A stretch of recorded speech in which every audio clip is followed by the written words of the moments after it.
Hello and welcome back to the channel. In this video, we're going to learn how we can iterate strings in Java using loops. Now, iteration is an extremely important process in programming. Before we understand what we mean by iterating strings, we'll try to understand what iteration means in general. Iteration in Java basically means accessing every element of something like an array or a string. To understand this, I took a string over here called word. So first we're going to separate the string into its constituent characters. Then we're going to get something that looks like this. As you can see, we have the characters W, O, R, and D. Next, we're going to add the index numbers for each of these characters. You notice that our first character has the index number 0 and our last character has the index number 3. Now, iterating a string basically means accessing every character of a string. When we learned iteration about arrays, it meant accessing every element of an array. It's really the same thing.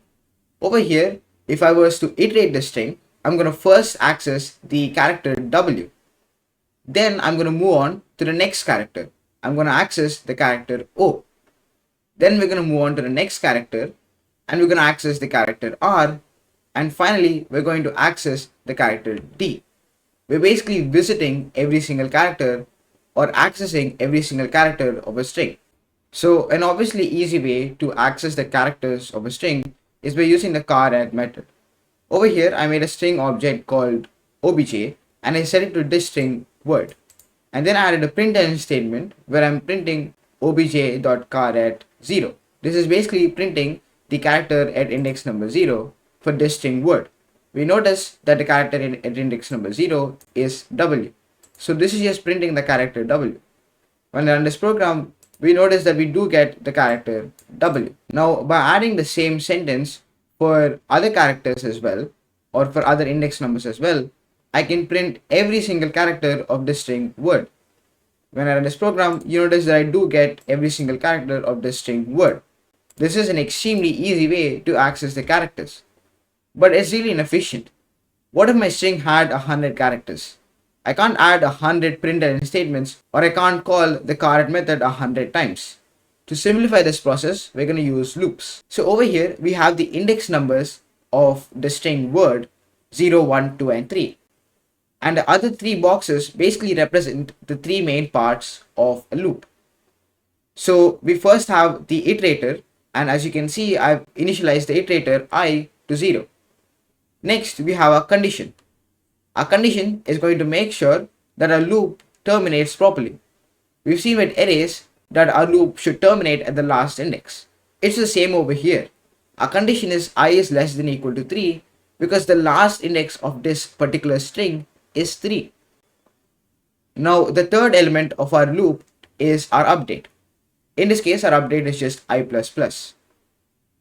We'll try to evaluate how this loop is going to iterate this particular string. Now, like any other loop, once we initialize the value of I, we're going to check the condition. Over here, the value of I has been initialized to 0. Our condition is checking if I is lesser than or equal to 3. Our condition is true because 0 is less than or equal to 3. Since our condition is true, we're going to begin executing this loop. Now, you notice that when our I is initialized to 0, the value of I is initially equal to the index number of the first character of the string. The string that we took is word. So the value of I is equal to the index number of the character W. We're again going to check our condition. Our condition is true, so we're going to increment I to 1. Now when I increments to 1, the value of I is equal to the index number of the second character. So now the value of I is equal to the index number of the character O. Again, our condition is true. 1 is less than or equal to 3. We're going to increment I again and our I is going to become 2. Now the value of I is equal to the index number of R, the third character of our string word. 2 is less than or equal to 3, so our condition is still true. Since our condition is true, we're again going to increment the value of I and I is going to become 3. Now the value of I is equal to the index number of D, the last character in our string word. As we executed this loop, the value of I in every single iteration is equal to the index number of every single character. Now our condition is still true. 3 is equal to 3. So we're going to increment I one last time and I is going to become 4. Now our condition is going to become false, so we're not going to access any more characters. If we do try to access any more characters, it's going to cause an index out of bounds exception. There is no index number 4 in this particular string. Now we're going to implement this same loop in our program, and we'll see if we can actually iterate a string using this loop. So I made a string object called obj and I set it to this string word. Now we just need to add a for loop and try to see if we can iterate this string object in the same way we've seen before and access every single one of these characters. So as you can see, I made the for loop with all the 3 parts. Over here, I'm initializing my iterator I to 0. Over here, I have my condition, which is just checking if I is less than or equal to 3. It's the same condition we've seen before. And then I have my update I++. Now remember, we're using this particular condition because 3 is the last index of this string. If this was any other string, we would obviously have to change the condition. The condition is just making sure that the loop terminates properly and we don't get any index out of bounds exception. Now, what if we just print the value of I? I just add a println statement over here and I'll just print the value of I. When I run this program, you notice that we do get the values of I. We get 0, 1, 2, and 3. And we notice that in every iteration, the value of I is equal to the index number of the character of the string word. When I is 0, it's equal to the character W. When I is 3, it's equal to the character D. So to access the character, all we need to do is use I as our index in our char_et method. If I just say obj.char_et and put I, then every single iteration is going to access every single one of these characters and print every single one of these characters. When I run this program, we notice that we do get W, O, R, and D. Using our loop and our iterator I, we made our task much easier. Now I changed my string object to this new string, Java is fun. If I run this program again, you notice that we only get the word Java because our condition is basically going to terminate this loop when I becomes 4, meaning the last index value that we're going to access is the character at index number 3. So that's going to be A, meaning we're only going to access the characters till this particular point. So what we need to do is change the condition. Now a simple way to do this is just count the number of characters, find the last index and put that last index over here. But that's going to be very difficult if our string is so big. What we can do instead is use the length of the string.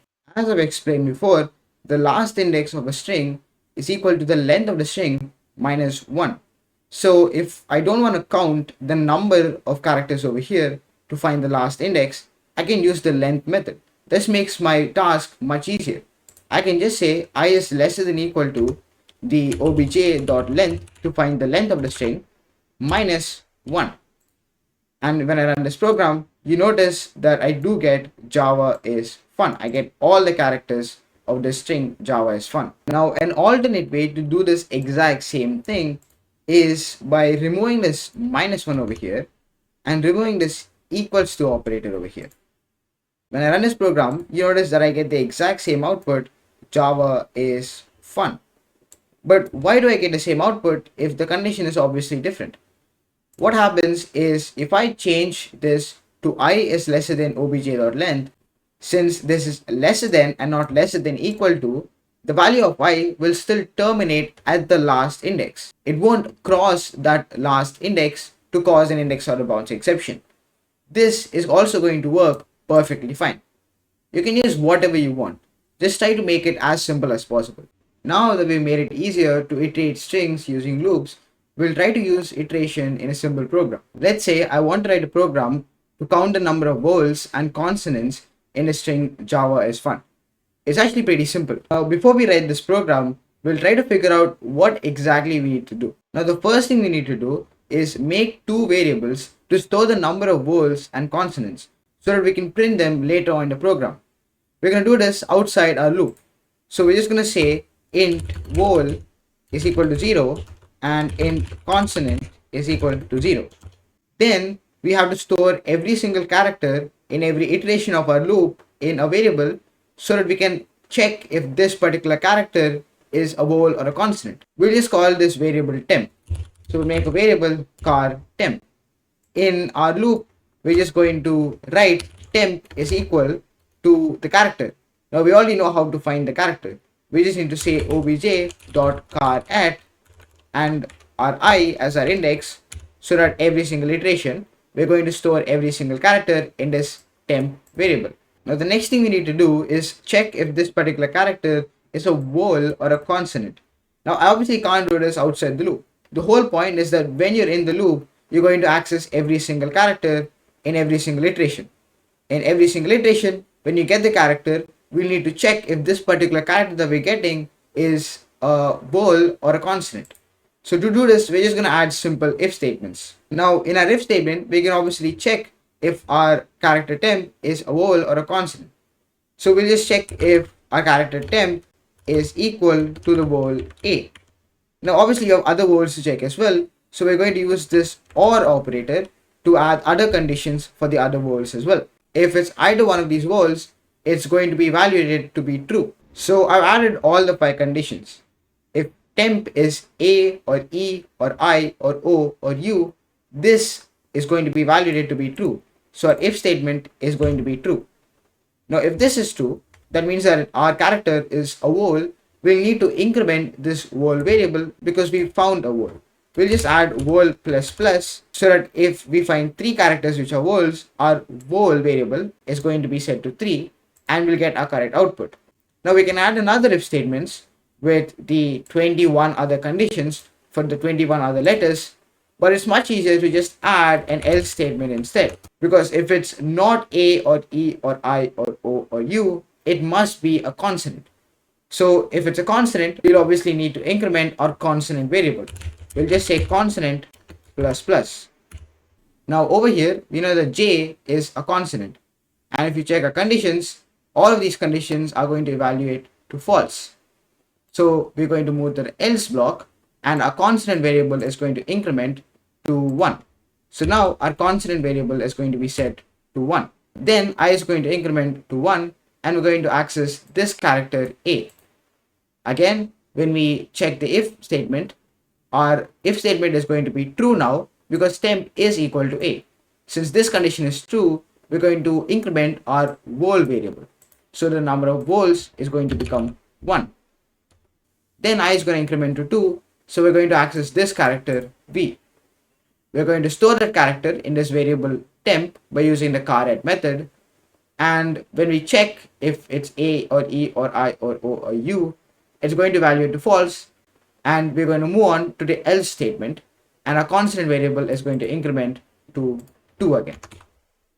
Now, by this point, we counted 1 vowel and 2 consonants. And we notice that that's actually right. We do have 1 vowel and 2 consonants in these first 3 characters. Manually iterating every single one of these characters is too tiring. So we'll just calculate the number of vowels and consonants and see what output we get over here and compare them. So over here, once I've counted the number of vowels and consonants, I found out that there are 4 vowels and 5 consonants. We'll print the vowel and consonant variables and see if we do get the same output. So I'll just add println statements over here. As you can see, I've added 2 println statements, one to print the number of vowels and one to print the number of consonants. When I run this program, we notice that we do get 4 and the number of consonants as 7. Now it's obviously wrong. The number of consonants are 5, but we get 7. The reason we get 7 is because of these spaces. These spaces are definitely not vowels, so we're going to consider them as consonants. Now this is going to cause an issue in our program. So what we'll do is we'll add another condition with an else if statement to ignore these cases. And doing that is pretty simple. I'll change my else statement to an else if statement and I'll add a condition over here. I'll just say that if temp is not equal to a empty character, basically a space, only then count it as a consonant. When I run this program, I should get the correct output. And if you notice, we do get the correct output. We get 4 and we get 5. And that's the basics of iterating strings in Java. Thank you for watching and have a great day.